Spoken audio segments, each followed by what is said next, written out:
Well, there it is, all done. I spent about another 20 minutes, 25 minutes on it.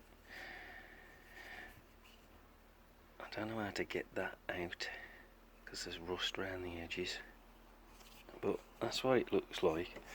You know, I know the handle's a bit, it's a bit what's the name there, but not bad at all.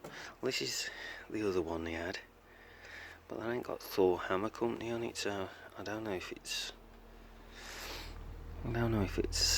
from the same company, but it ain't too bad.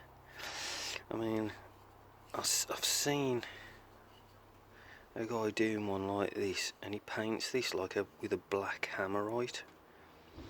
So I don't know if the originals was black when they come out, and I can get the rawhide insert now, which is only about £1.90, I think. I don't know what I'm going to do with it after though. It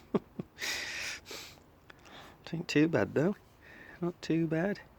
Just have all I've got is that little Dremel and a few things, round head things. Not too bad. Just got to prep the handle, varnish it. Done. No idea how to get that copper out though. Like I said, there's rust in there and I can't get into it.